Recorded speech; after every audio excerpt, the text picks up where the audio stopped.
In 1960, Albert Cardinal Meyer, Archbishop of Chicago, wrote, "The growth of the Catholic population in the Mount Prospect Des Plaines area makes it necessary to establish a new parish to meet the needs of the faithful." Father John McElrain was assigned to establish the new parish, which would become St. Emily's.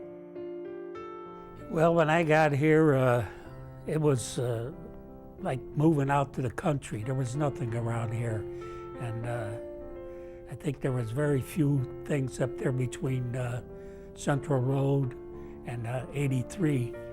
And we were young, raising families, and when the parish started here, it was a place for us to go, to gather. We went to church on Sunday. We went to Maryville for a few months. We used to go there every Sunday, parked our cars there in the muddy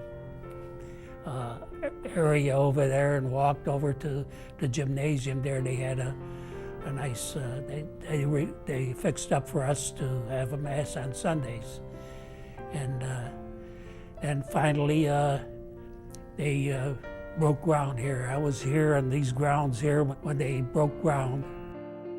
Somewhere there's a picture of that, and I'm in that crowd somewhere. You might not be able to point me out with all those heads around there, but I'm there. Then we went to Euclid School for Mass. Then we went to the school basement, which is Sullivan Hall.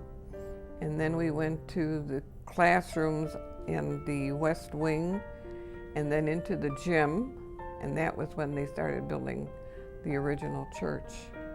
We had to carry pews down in that basement every Saturday and set up the chairs and the pews and everything for the Mass that was going on in the basement.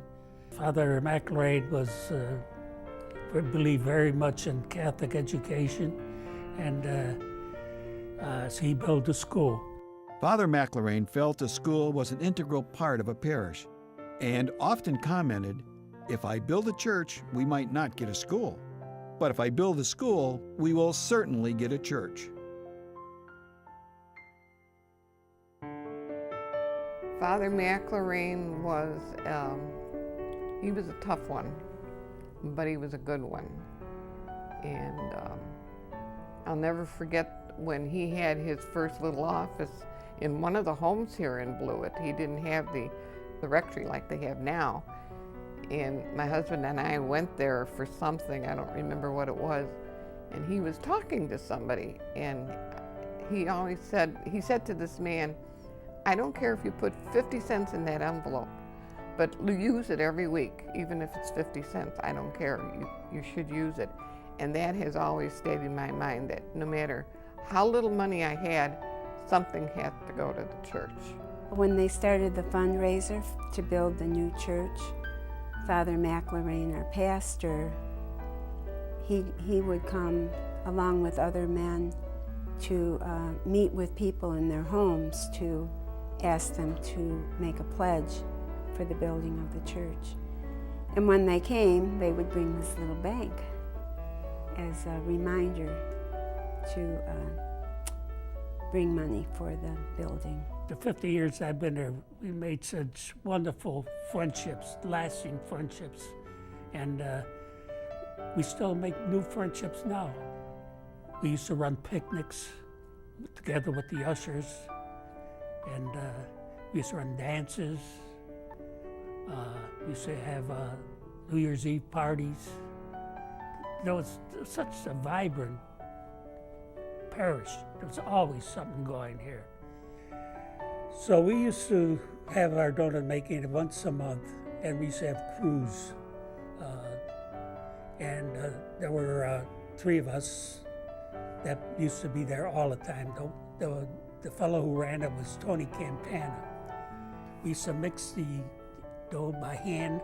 We used to mix them in these bowls, and I'm telling you, by the time we got through mixing them, our arms, the veins used to be sticking out. We used to have a spaghetti dinner once a year, and there was a few of us who used to get up on 3 o'clock in the morning, and we start out making this sauce for the spaghetti. dinner. And all the material was really donated. And it was A1 quality stuff. We'd start out with 3 seatings. We'd selling out on this spaghetti dinner. We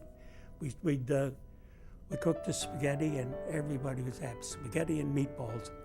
The thing I liked about this was that it became a family affair because you'd have husband working next to wife, the children there helping out, the school children helping out, serving and all that. It was a beautiful thing. Being here for 45 years has been quite a journey. There's been a lot of happy times, a lot of growing times, a lot of difficult times. But it has been such a big part of my life, and I'm thankful.